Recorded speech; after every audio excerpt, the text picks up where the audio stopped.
photons are packet of energy.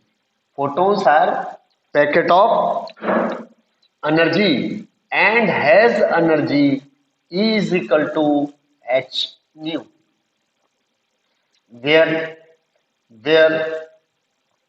h Planck's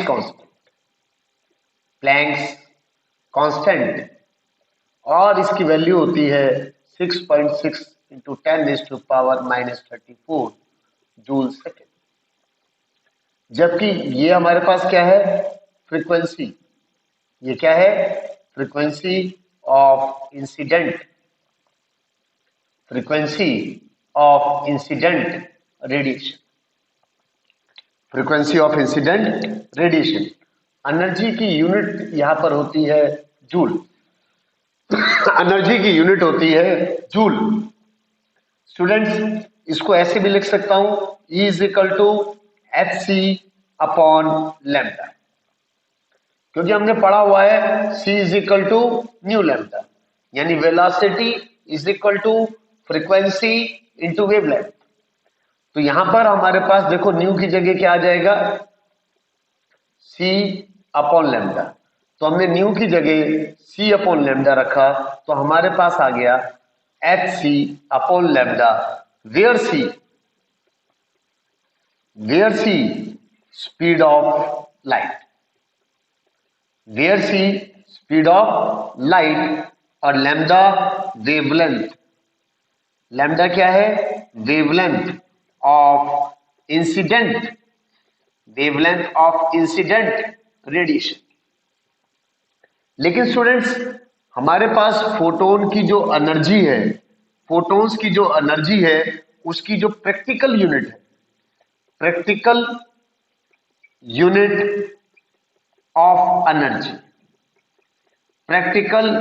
of energy क्या होती है, इलेक्ट्रॉन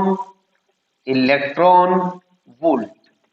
और 1 electron volt is equal to होता है 1.6 इंटू 10⁻⁻19 जूल।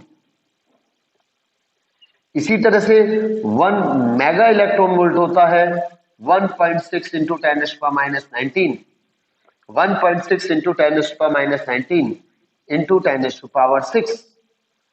10⁻6, क्योंकि मेगा, 1 मेगा इलेक्ट्रॉन वोल्ट में, मैं यहां पर बता देता हूं पहले, 1 मेगा इलेक्ट्रॉन वोल्ट यानी 10⁻6 इलेक्ट्रॉन वोल्ट, या फिर 1.6 इंटू 10⁻13 जूल। मेरी बात समझ गए? यानी जो प्रैक्टिकल यूनिट है एनर्जी ऑफ फोटोन की, वो क्या होती है, इलेक्ट्रॉन वोल्ट। वो हमारे पास क्या होती है, इलेक्ट्रॉन वोल्ट। स्टूडेंट्स, आइए कुछ हम प्रॉपर्टीज ऑफ फोटोन्स भी पढ़ते हैं, ये हमारे काम आएंगी जब हम फोटो इलेक्ट्रिक इफेक्ट को पढ़ेंगे, तब हमारे ये सब चीजें हमारे काम आएंगी। तो प्रॉपर्टीज ऑफ फोटोन में सबसे पहले photons are electrically neutral and are not deflected by electric and magnetic field. यानी फोटोन पर कोई भी चार्ज नहीं होता, यही कारण है कि वो इलेक्ट्रिक फील्ड और मैग्नेटिक फील्ड में डिफ्लेक्ट नहीं होती। दूसरा point, each photon has energy H new या फिर एच सी अपॉन लैम्डा, हम यहां पर डिस्कस कर चुके हैं। तीसरा पॉइंट, मोमेंटम क्या होता है, एच न्यू अपॉन सी, जहां एच क्या है, Planck's constant, nu frequency of incident radiation, C क्या है, स्पीड ऑफ लाइट। और अगर हम इस फॉर्मूले को यूज करें तो न्यू अपॉन सी को लिख सकता हूं 1 अपॉन लैम्डा, यानी फोटोन का जो मोमेंटम होता है वो एच न्यू बाय सी या फिर एच बाय लैम्डा। चौथा point, photon energy is independent of intensity of radiation. Photon energy is independent of intensity of radiation. कहने का मतलब है, अगर हम रेडिएशन की इंटेंसिटी को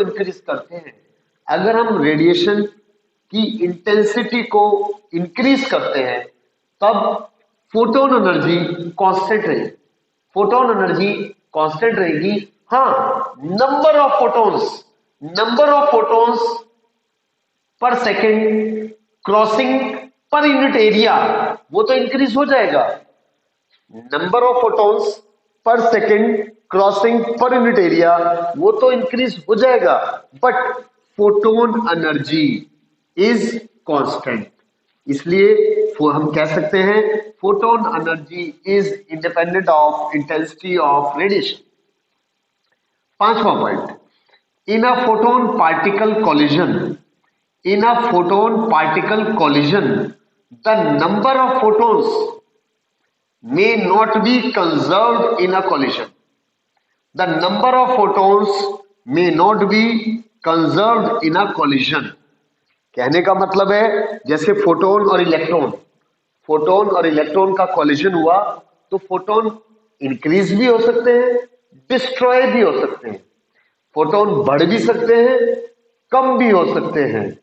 तो इसलिए हम कह सकते हैं number of photons may not be conserved in a collision. Number of photons may not be conserved in a collision, but total energy and momentum is conserved. But total energy and momentum is conserved. 6 point है, photons travel with the speed of light.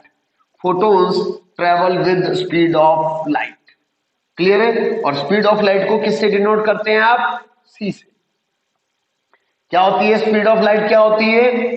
3 into 10⁸ metre पर second. Rest mass of photon is 0। Rest mass of photon is 0। इसको हम prove कर सकते हैं। Rest mass of photon is 0, इसको हम prove कर सकते हैं। कैसे?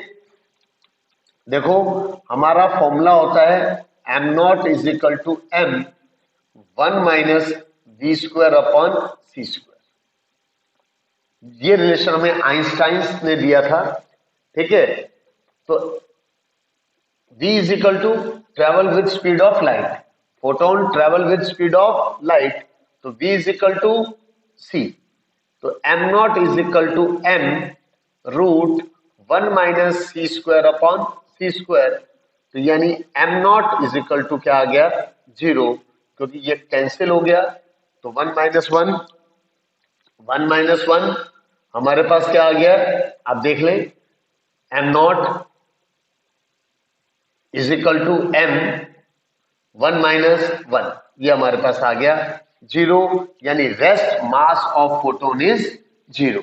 Rest mass of photon is 0। तो स्टूडेंट्स, ये प्रॉपर्टीज ऑफ फोटोन अब हम जब आगे पढ़ेंगे, नेक्स्ट टॉपिक जो पढ़ने जा रहे हैं हम, उसमें ये हमारे काफी यूजफुल है, काफी हेल्पफुल है। आइए हम एक न्यूमेरिकल करते हैं फोटोन्स के ऊपर।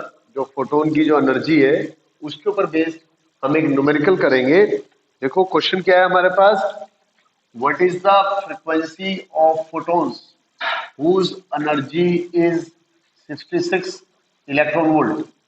तो एनर्जी का फॉर्मूला तो हमें पता है, लेकिन हमारे पास गिवन क्या है? देखो, गिवन है energy is equal to 66 electron volt. 66 electron volt, मैं इसको लिख सकता हूं 66 इंटू 1.6 10⁻⁻19 जूल। यानी एनर्जी को क्या लिख सकता हूं? 66 इंटू 1.6 इंटू 10⁻⁻19 जूल। तो वी नो दैट, हमें पता है energy of photon, energy of photon क्या होता है? E is equal to H nu. E is equal to क्या होता है? H nu. हमें निकालना है फ्रीक्वेंसी, तो frequency is equal to E upon H. E कितना है हमारे पास? 66 into 1.6 into 10⁻⁻19 10⁻⁻90। H Planck's constant, और इसकी वैल्यू होती है 6.6 इंटू 10⁻⁻34। तो आप देख लें, ये 6.6, ये 66, तो कैंसिल हो गया, चेक कर लेंगे आप, ये कैंसिल हो गया। और इस तरह से 1.6 इंटू 10⁻⁻19 ऊपर जाकर +34 और ये +1, तो हमारे पास आ गया 1.6। अब सोल्व करें, देखें क्या आएगा। 35 में से 19 गया, 16 हर्ट्ज। ये हमारे पास आ गई फ्रीक्वेंसी, इसको कहते हैं फ्रीक्वेंसी। क्लियर हो गया। एनर्जी हमें गिवन थी, हमने ये फॉर्मूला यूज किया और फ्रीक्वेंसी को डिटरमाइन कर दिया। स्टूडेंट्स, आइए हम पढ़ेंगे अब experimental study of photo electric effect. इसी टॉपिक में हम क्या करेंगे, पढ़ेंगे experimental study of photo electric effect. Students, क्या होता है जब हम सुटेबल फ्रीक्वेंसी या वेवलेंथ की एनर्जी यानी फोटोन्स, ये क्या है हमारे पास, एनर्जी ऑफ, इसको क्या कहते हैं, एनर्जी ऑफ फोटोन। जब सुटेबल फ्रीक्वेंसी और वेवलेंथ की एनर्जी के फोटोन्स को हम इंसिडेंट करते हैं, मेटल सरफेस के ऊपर इंसिडेंट करते हैं। देखो ये हमारे पास एक इवेक्यूएटेड, मैं बता दूं ये क्या है, इवेक्यूएटेड गिलास बल्ब। इवेक्यूएटेड गिलास बल्ब का अंदर मतलब इसके अंदर सिर्फ वैक्यूम है। अब when photon of energy h nu is incident on emitter, electron gets ejected. Electron gets ejected and collected by collector. यहां पर E क्या है, एमिटर। यहां पर E क्या है, एमिटर, और C क्या है, कलेक्टर। यानी क्या होगा स्टूडेंट्स, देखिए इस सर्किट में क्या होगा, ये लीजिए। सबसे पहली चीज, when photon of energy h nu is incident on emitter,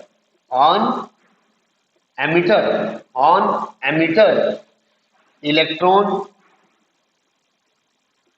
gets ejected and collected by and reach, या कह लो and reach at collector, and reach at collector। Ammeter यानी इलेक्ट्रॉन कहां पहुंच गए, कलेक्टर पर, तो अमीटर क्या शो करेगा, ammeter shows deflection, that is existence of photoelectric current, that is existence of photoelectric current। Ammeter क्या शो कर रहा है, डिफ्लेक्शन, दैट इज जब इलेक्ट्रॉन यहां से यहां पहुंच गए, सर्किट कंप्लीट हो गया, यानी यहां पर करंट फ्लो हो रहा है, और इस करंट को क्या कहते हैं हम, फोटो इलेक्ट्रिक करंट। क्या कहते हैं, फोटो इलेक्ट्रिक करंट। स्टूडेंट्स, आप देख लें, ये जो टर्मिनल है ये किससे कनेक्टेड है, हमारा टर्मिनल माइनस, यानी माइनस, ये क्या है हमारे पास, माइनस, यानी despite of minus terminal of C का मतलब collector, electron reach at C, electron reach at C shows kinetic energy of electron. यानी इस कलेक्टर के माइनस होने के बावजूद ये कलेक्टर नेगेटिव टर्मिनल होने के बावजूद इलेक्ट्रॉन यहां पहुंच रहे हैं, क्योंकि माइनस और माइनस क्या करते हैं, रिपेल करते हैं। तो इलेक्ट्रॉन यहां पहुंच रहे हैं, इसका मतलब इलेक्ट्रॉन के पास क्या है, काइनेटिक एनर्जी है। इसका मतलब इलेक्ट्रॉन के पास क्या है, काइनेटिक एनर्जी। स्टूडेंट्स, तीसरा, इलेक्ट्रॉन के पास क्या है, काइनेटिक एनर्जी है। नाउ अब हमने तीसरे पॉइंट पर क्या किया, now negative terminal of C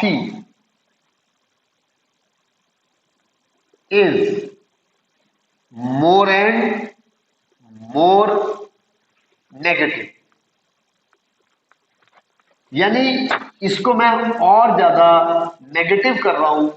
negative कैसे कर रहा हूं, with the help of rheostat, with the help of rheostat, with the help of variable, with the help of variable battery. मैं इस माइनस को क्या कर रहा हूं, इंक्रीज करता जा रहा हूं।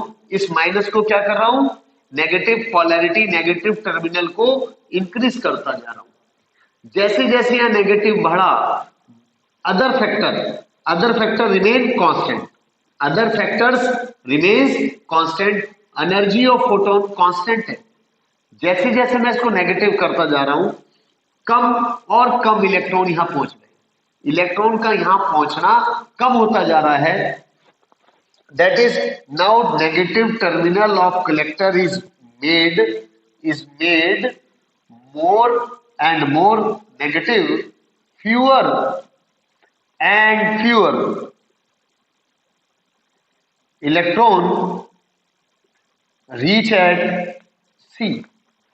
Emitter current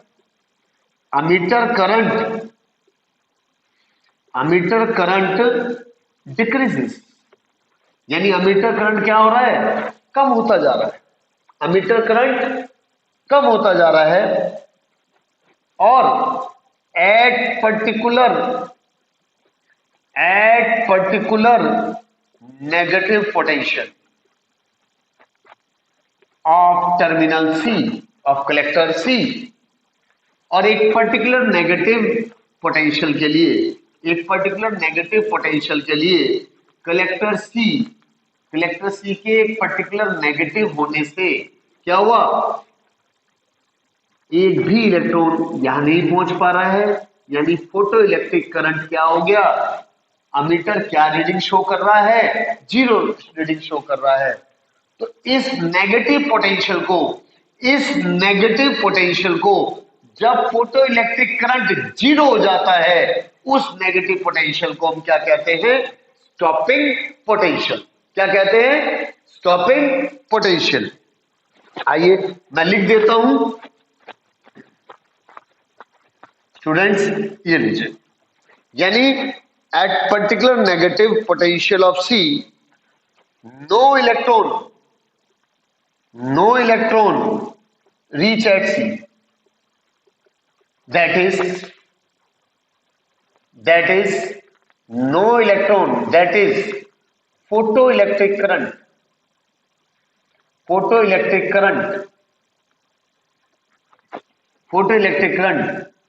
in ammeter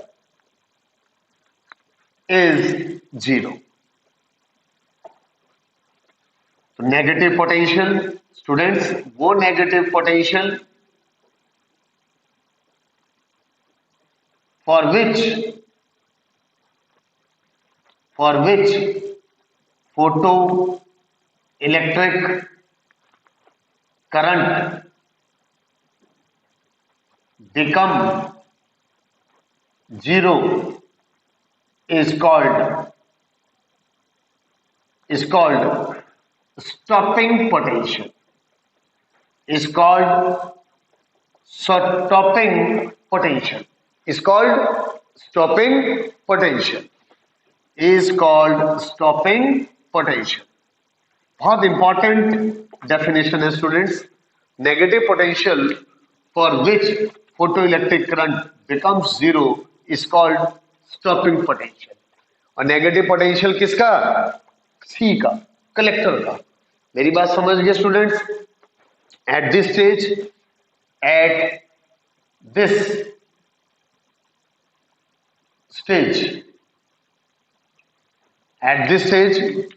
work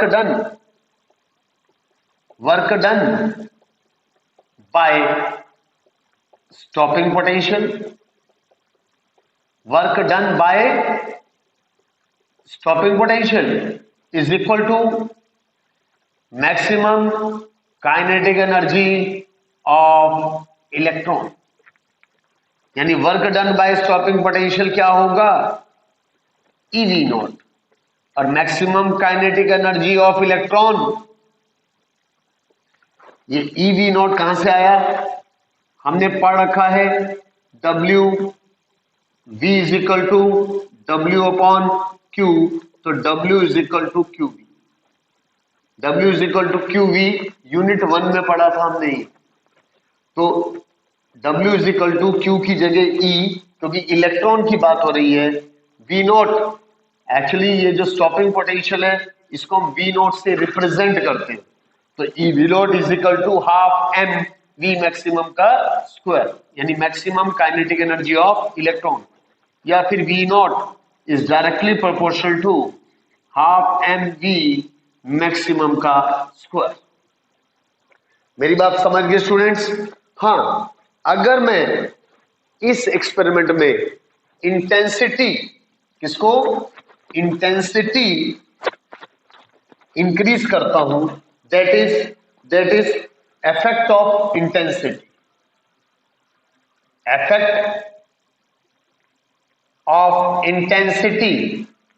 effect of intensity on photoelectric current,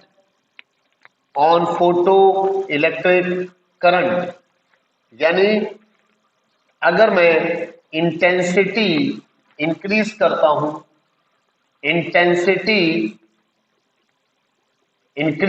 हूं, ठीक है, तो फोटो इलेक्ट्रिक करंट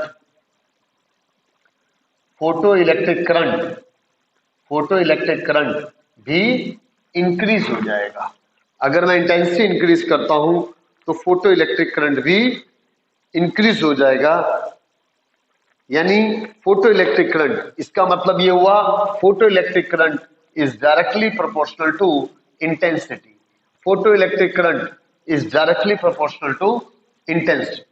तो स्टूडेंट्स ये थोड़ा सा टॉपिक था जो कि फोटो इलेक्ट्रिक इफेक्ट्स से रिलेटेड है, तो इस टॉपिक में हम आगे पढ़ेंगे अगले वीडियो में। इस वीडियो का पार्ट 2, इस चैप्टर का पार्ट 2 मेरे साथ देखते रहें। Thank you students, thank you very much.